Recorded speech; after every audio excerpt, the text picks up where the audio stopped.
አሰላሙ አለይኩም ወረህመቱላሂ ወበረካቱ። ቤተሰብ እንዴት ናችሁ? ሰላም ናችሁ ወይ?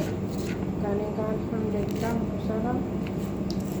እና ዛሬ አንድ እንትን ሰምቼው በጣም እንትን ልቤን የሰበረኝ እንትን ልንገራችሁ። ምንድን ነው አንዲት ልጃችን ነበረች። ያው የዘመኑ የፍቅር በሽታ ነው እንግዲህ። ከዛ ምን መሰላችሁ ከልጁ ሰፈርም እንደዚህ ዝም ብሎ ሀይ ይባባሉ ነበር፣ ግን የፍቅር ጥያቄ አላቀረበላትም ከሀገር ስትወጣም ከሀገር ከመውጣቷ በፊት ማለት ነው።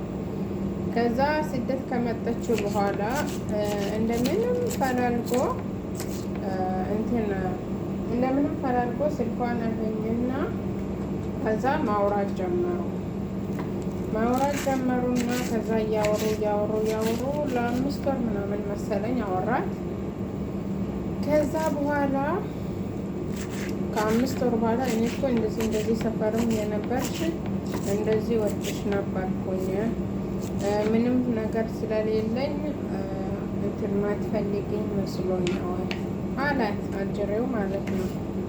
ከዛ እሷም እንደዛ ሲላት በቃ እሺ ላሴ እሷ ትንሽ እንትን ብሏል፣ ልቧ ትንሽ አፍዷል፣ ወደ እንትን ወደዋለች ማለት ነው። ከዛ በኋላ እሷ ላስብበት ብላው፣ ግን በውሷ ደስ ብላ ነው ላስብበት ብላው። በጣም ነው የሚያወራት፣ ጊዜ ይሰጣታል፣ ያዳምጣታል። በጣም በቃ እንደዚህ በደበራ ሰዓት ሰው ቤት ነገር ታውቃላችሁ መቼስ። ከዛ በቃ ጊዜ ይሰጣታል። አሁን ይደውላል። በጣም ነው እንትን የሚያደርጋት ማለት ነው። አሰምጣውታል እሱ። ከዛ ላስብበት ብላ እሺ ያለችው። ከዛ ኖሮ ቀደም እንትን ያሉ ቆይቶ እሱ በቃ እንደዚህ ቸገረኝ እንደዛ ቸገረኝ ማለት ጀመረ፣ አጀሬው ማለት ነው። ከዛ በኋላ እሷ ለቤተሰብ መላኩን ትታ በቃ ወደ እሱ መላክ ጀመረች። እንደዚህ እኔ እኮ እንደዚህ ቢሆን ኒካ አደርግልሽ ነበር፣ ምንም አልሳካም ስላለኝ ነው፣ ስራም ጠፍቷል እዚህ እንደዛ። እኔ እኮ ለቁም ነገር ነው የሚፈልግሽ ይላታል። በጣም እንትን አድርጋታል። በቃ እሷ የለችም፣ አፍቅራው በቃ ቅልት ብላለች። ከዛ በሱ መላክ ጀመረች። በቃ መሬት እንደዚህ አግኝቻለሁ መሬት እንዛለን። ኦልሬዲ ከቤተሰብም አስተዋውቀዋለች። የእሱም ቤተሰብ ደግሞ እሷን ያውቋታል። ያው ብዙም ሩቅ አይደለም ማለት ነው። ከዛ ወንድሟም ያውቀዋል፣ በአይን ይተዋወቃሉ። ግን ከሷ ማውራት ከጀመረ የበለጠ እንትን ብለዋል፣ የበለጠ ተዋወቁ ማለት ነው። ከዛ እሷ በሱ መላክ ጀመረች ጀመረች ማለት ነው። ከዛ በኋላ ይሄ መሬት የተባለው ቦታ ተገኘ። ከዛ እሱ ተገዛ ተባለ። ግን ከዛ በኋላ እሷ በቃ ከቤተሰቧ ራቃች። በቃ ከቤተሰቧ እንድትርቅ በቃ በጣም ታውቃለች። ከቤተሰቧ አራቃት። በቃ ቤተሰብ የሆነ ነገር ወይ አመት ባለ የሆነ ነገር ከመጣ ነው ቤተሰብ ጋር የምትደውለው፣ ለወጪም ለእናቷ የምትልከው ወይ አመት በዓል ከመጣ ነው። በቃ ሙሉ ለሙሉ ተቆጣጠሯት ማለት ነው። ከዛ በኋላ ቤት የሰራው ነው በቃ በወር እንዴት ነው ወርሻ አልደረሰ ወይ እያለ ነው። በቃ ቤት መሬቱ እንዲህ ታጥሮ እንትን እንዲባል በስም ዝውውር እንዲደረግ እንትን ቤት መሰራት አለበት ይላታል ማለት ነው። ከዛ እቺም ደግሞ ጅሏ ለወደፊት እኮ አንቺም በቅርብ ጊዜ ትመጫለሽ፣ ቶሎ ቤቱን እንጨርስና ከዛ እኔም የሆነ ስራ ፈልጌ ይገባለሁ፣ አንቺም ደግሞ መተሽ በቃ እኔ እንትን ቁጭ አድርጌ ያኖርሻለሁ ይላታል። የቤት ኪራይ ከሌለብኝ በቃ መኖር አያቅተንም፣ እኔ አንቺን እንትን ማለት አያቅተኝም ይላታል። ከዛ እጅረት ከመቼ ነው ከማዳም ቤት ወጥቼ በራሴ ቤት እኖራለሁ ብላ በቃ እንደዚህ እንትን ስናደርግ እንደዚህ ኒካ እናደርጋለን በቃ ይላት ነገር የለም። ከዛ ጅሏ አፍቅረዋለች። ያው ያላፊት ሁሉ ነው እሺ የምትለው እና ስትልቅ ቆይታ ከዛ በኋላ ወንድሟ አንድ ቀን እንዴት ነው አንቺ ምን አስበሽ ነው ዝም ብለሽ ነው ወዛ እንትን የምትሆኚ? ከእኛም ተራሪቀሻል፣ ስልክም አትደውይም፣ ብርሽን የት ያረግሽ ነው? ምንድን ነው አላማሽ? ምን እየሰራሽ ነው ምናምን ሲላት እንዴ እኮ እሱ መሬት ገዝቶ እንደዚህ ነው ቤት የተሰራ ነው ምናምን አለች። ከዛ እንዴት ለእኛ ሳትነግረኝ እንደዚህ ሳትገልሽ ምናምን ብላት ወንድምየው ተቆጣት። ከዛ በቃ ወንድምየው አንድ ቀን እሱ ጋር ሄደና እስቲ የምሰራውን ቤት አሳይኝ አለው ማለት ነው።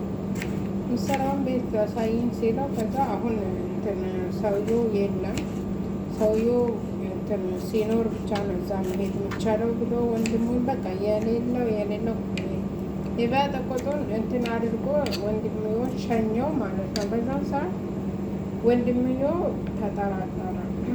ይህ ነገር እንዴት ነው ብሎ ተጠራጠረ። ከዛ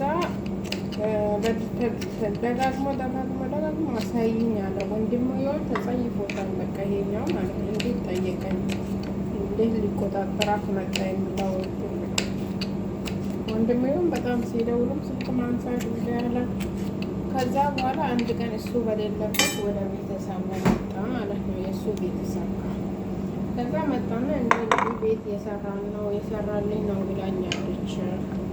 ከዛ የት ነው ምናምን ሲለ አረም የምንም ቤት አልሰራላትም፣ እሱ ከሴት ጋር እንትን ሲሆን ነው የሚለው መጠጥ ቤት፣ ጫት ቤት ነው ሆነ እንጂ መሬት የሚባል ነገር አልተሰራ ማለት ነው።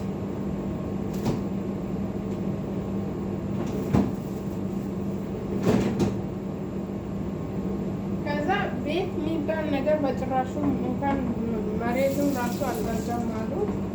ከዛ በኋላ በቃ ለእሷ ተናደደ፣ በጣም ተናደደ። ብስሚላ ወንድምየው ከዛ ለእሷ እንትን ብሎ ነገራት ማለት ነው። እንዲህ ነገራት። እስቲ ፎቶውን ይላክልሽ፣ የት ነው የሰራው? እኔ ሲጠይቅ እንደዚህ ተብያለሁ አለች። ከዛ እቺ በቃ ቀስሟ ተሰበረ፣ በጣም ተናደደች። ቀስሟ በጣም ሞራሏ ተሰበረ ማለት ነው። መቼ ነው አገር ገባለሁ ብላ በጉጉት ጠብቃ አሁን አላለቃም ትለዋለች። የቤት እቃ ትንሽ ገዝቼ አገር ገባለሁ ትላለች እሷ በሀሳቧ ማለት ነው። ከዛ ወንድምየው ምንም ነገር የለም ሲላል በቃ ተሰበረች እንዴ። ከዛ በኋላ በጣም ከፋት፣ በቃ በጣም ከፍቷት በቃ እንትን አለች። ከዛ ስልኩም አታነሳለትም ሲደውል ስልክ አታነሳም።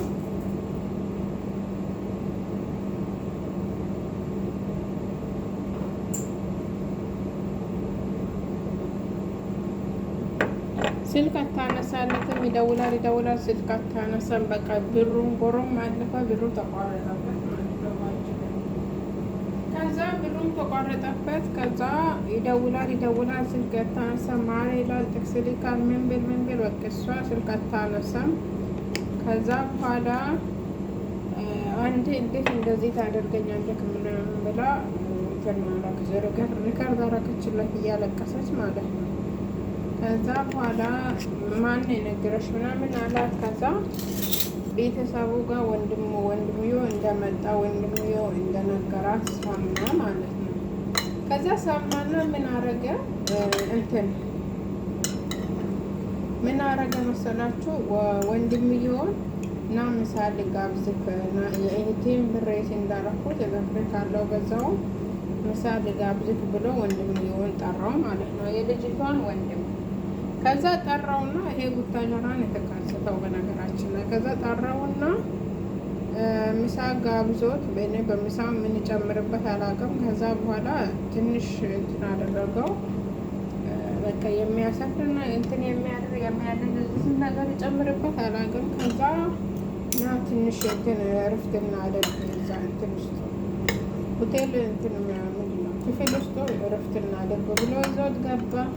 ከዛ በቢላዋ ቆራርጦ ጣለ ወንድምየውን ማለት ነው። ገቢው ቀራበት፣ ከልጅቷ የሚቀበለው ገቢ ማለት ነው። አንቴን ብር እንዳትልክ ያደረግከው አንቴን የነገርካት ብሎ ወንድምየውን ጭፍጭፍ አድርጎት በቃ በቢላዋ ቆራርጦ ጣለው ማለት ነው።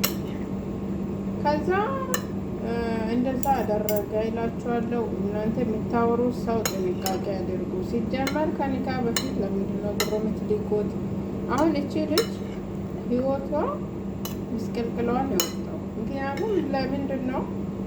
ወንድሟን አጣች። እሷ እንትን ባደረገችው ወንድሟን አጣች። አሁን ቤተሰብ ራሱ ሀገር ስትገባ ራሱ የት ነው የምትኖረው? ለወንድሟ መሞት እሷ ነው ሰበብ የሆነችው ማለት ነው። አላህ የቀደረውም ነገር ቢሆን በሱ ሰበብ አድርጎ ግን አሁን እቺ ልጅ እድሜ ልኳን ብሯ ቢጠፋ ችግር አልነበረውም። ግን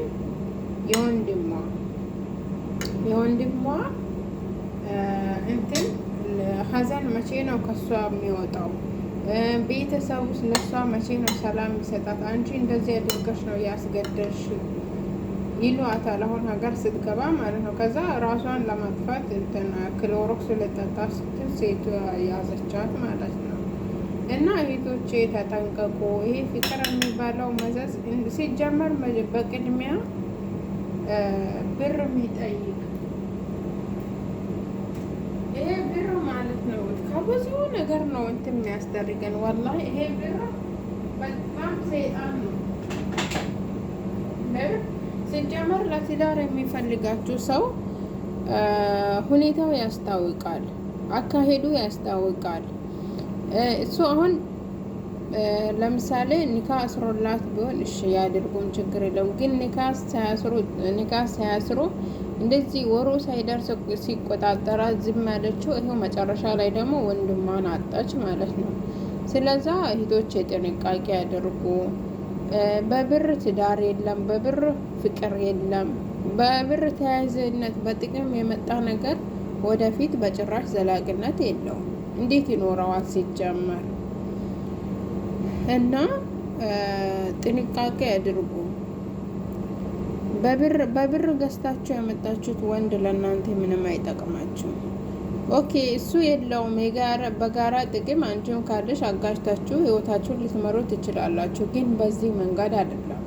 ምክንያቱም እሷን ሙሉ ለሙሉ ተቆጣጥሯት ሁሉን ነገር ሊካለት ያ ለምን ቆመብኝ ብሎ የወንድሟን ነፍስ ነጠቃት። እሷ አሁን እድሜ ልኳን ህይወቷ ተበላሸ ማለት ነው። የወንድሟ እንትን ሀዘን መቼም ከልባ አይወጣም። ሁለተኛ ደግሞ ቤተሰቡ መቼም ሰላም አይሰጧትም ማለት ነው። እና ጥንቃቄ አድርጉ። ወላሂ በጣም ጥንቃቄ አድርጉ። እና ምንድነው ወንዶች ምን ሆናችሁ ነው እንደዚህ በሴት ልጅ ተርሶ መኖር? በጣም ከባድ ነው። በጣም ነው እንትን የሚያደርገው። ትዳርና ብር ጥቅምን አንድ ላይ ማገናኘት አይደለም። ኦኬ ሲኖራችሁ ግን ሰርታችሁ ጤነኛ ከሆናችሁ ሁለታችሁም ሰርታችሁ ታገኛላችሁ። ግን በዚህ ናክል ለጥቅም ተብሎ በዚህ ናክል መስገብገብ፣ በዚህ ናክል የሰውን ህይወት መንጠቅ ጥሩ አይደለም። ትዳር ሲጀመር የሚመሰረተው በጥቅማ ጥቅም አይደለም፣ ከላይ በሚታይ ነገር በገንዘብ የሚገዛ ነገር አይደለም። እና ስለዛ እህቶቼ ጥንቃቄ አድርጉ። የምታወሩትን ሰው ለይታችሁ ማወቅ አለባችሁ። አካሄዱን ሁሉ ነገሩን እንትን ብላችሁ ማየት አለባችሁ። ጥንቃቄ አድርጉ። በጣም ነው ያዘንኩት በነገራችን ላይ ማለት ነው። እና ጥንቃቄ አድርጉ እላችኋለሁ። ቪዲዮን ለሁሉም ሼር አድርጉት።